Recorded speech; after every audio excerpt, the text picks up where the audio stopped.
Assalamualaikum warahmatullahi wabarakatuh. Hello guys, my name is Dwi Antika. I am from the 6th semester of English department.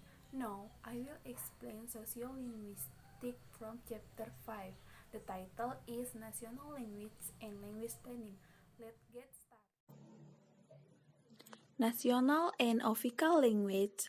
A national language is the language a political, cultural, and social unit. It is generally developed and used as a symbol of national unit.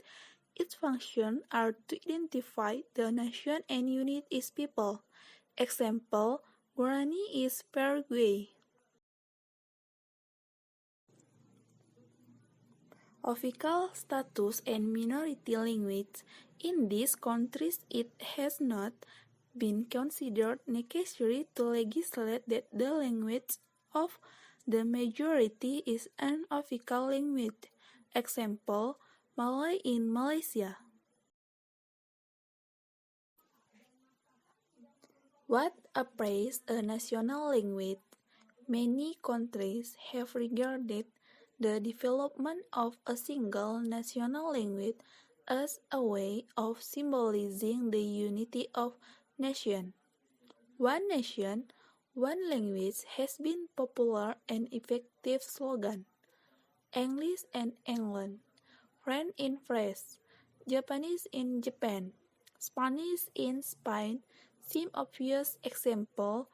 In multilingual countries, the significance of political power in the choice of national language is particularly clear. Planning for a national official language, form, function, and attitudes. What is involved in developing a code or variety, whether dialect or language, so that is suitable for official use? The function it serves and the attitudes that people hold towards it. There are generally four interrelated steps. 1. Selection using the variety or code to be developed. 2. Codification, standardization its structural or linguistic feature. 3. Elaboration, extending its function for use in new domains. Acceptance, the status of the new variety is important, and so people's attitudes to the variety being developed must be considered.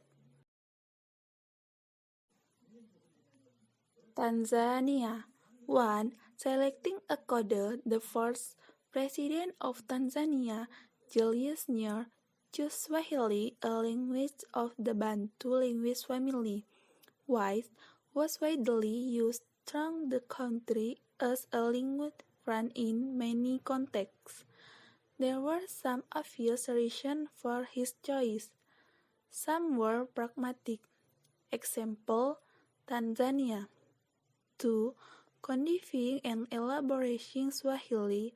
The process of standardizing Swahili was began by the British administration will be before independence. Example, education, core, and areas of government in Swahili. 3. Attitude to Swahili. The step involved in developing a particular code or variety for use a national language have been discussed in relation to a large multilingual country, Tanzania, where the competing varieties are distinct languages. Example, local administration and education in Swahili. Developing a standard variety in Norway. The first, selecting a code. One approach selected a variety based on Danish, with some orthographic and morphological modification based on Bokmal. The variety mentioned in the description of Hembred in chapter 1. The other approach created a new Norwegian written standard by drawing a rank of rural Norwegian dialect. It was first called Letsmal, language of the country, and later, after several reforms, New Norwegian. 2. Codification and elaboration. A standard dialogue of a language or for official use and acceptable as a national symbol has emerged naturally with no help from government actions. The government has considered it necessary to make deliberate choice to accelerate the process of language standardization and to legislate on the status of particular varieties. The linguist's role in language planning. Language planning activity has altered from the promotion of national and official language in countries trying to establish their autonomy. Example, the Kanak Language Academy, for example, has been established to preserve the indigenous language of New Caledonia. Codification and vocabulary expansion are typically of prime concern for language academies. Developing vocabulary in advising other one usage, they are often faced with the dilemma of which of this option to recommend. 1. A word borrowed from English. 2. An equivalent Maori word which is perhaps not well known or which a slightly different which could be adapted. 3. A word newly created from Maori resources.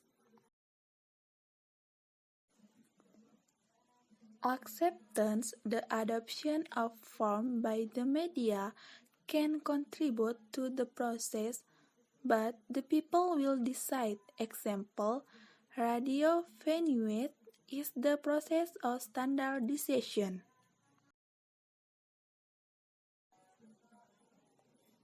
Acquisition planning in Tanzania, Norway, Singapore, and many other countries, the education system plays a crucial role in acquisition planning, and issues of access, curriculum, methodology, and evaluation are decided by government departments. For example, in China, newspaper and radio contribute to early effort to promote knowledge Mandarin. Conclusion. Language planning is defined most simply as deliberate language change. Language planners focus on specific language problems. Their role is to develop a policy of language use which will solve the problems appropriately in particular speech communities. My explanation is enough. Wassalamualaikum warahmatullahi wabarakatuh.